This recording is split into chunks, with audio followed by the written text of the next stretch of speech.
Welcome to Soma's kitchen. সোমার রান্নাঘরে আপনাদের সবাইকে স্বাগত। আমি আবার একটা রেসিপি নিয়ে হাজির হয়েছি, সেটা হলো ডিম আলুর পাতলা ঝোল। তার জন্য আমি এখানে নিয়ে নিয়েছি ডিম আলু। এটাকে প্রথমে জল দিয়ে আমি সেদ্ধ করে নেব। রান্না করার জন্য লাগছে পেঁয়াজ, আদা, রসুন আর শুকনো লঙ্কা বাটা, হলুদ গুঁড়ো, কাশ্মীরি লাল গুঁড়ো, জিরে গুঁড়ো, ধনে গুঁড়ো, নুন, চিনি, টমেটো পিউরি আর জল, আর এখানে তেল। প্রথমে আমি এই ডিম আর আলুটাকে প্রথমে সেদ্ধ করে নেব।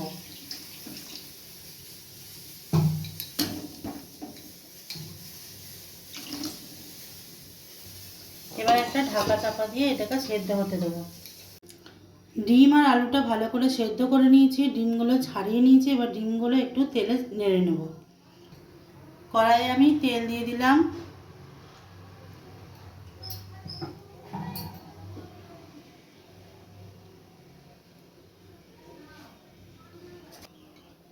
এবার তেলটা গরম হয়ে গেছে, সামান্য নুন, অল্প হলুদ আর একটু কাশ্মীরি লঙ্কার গুঁড়ো দিয়ে ডিমগুলোকে ভেজে নেব।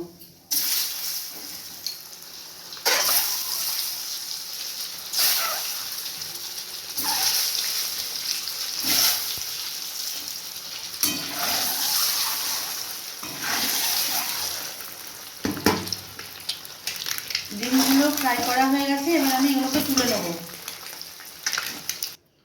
এবার ওই তেলের মধ্যে অল্প একটু তেল দিয়ে দেবো।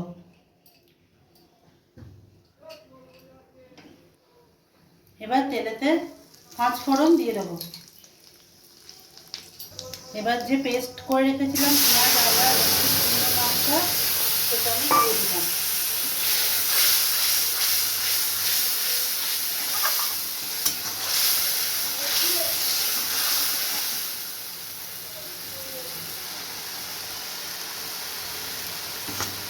এরপর গুঁড়ো মশলা অ্যাড করব। হলুদ গুঁড়ো,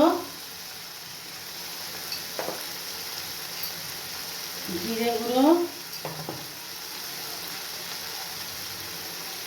ধনে গুঁড়ো, কাশ্মীরি লাল লঙ্কার গুঁড়ো, অল্প একটু জল দিয়ে দেবো মশলাটা যাতে পুড়ে না যায়।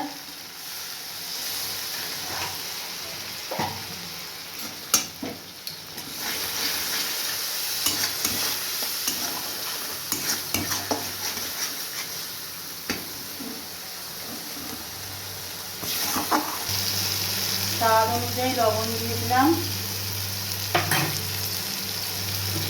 এবার টমেটো পিউরিটা দিয়ে দেবো।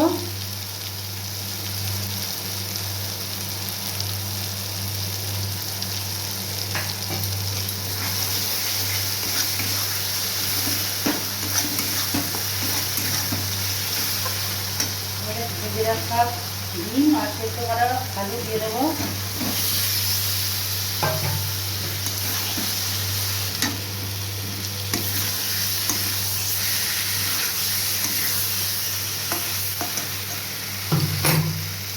স্বাদ অনুযায়ী একটু চিনি দিয়ে দেবো।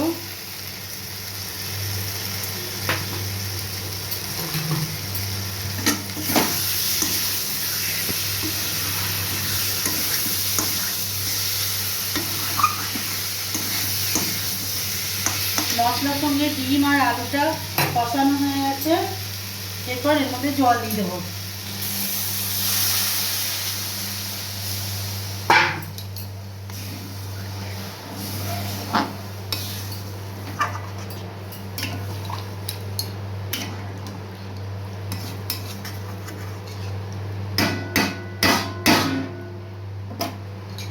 ডিম আলুর ঝোলটা ফুটে উঠেছে, এরপরে অল্প গরম মশলা দিয়ে দেবো।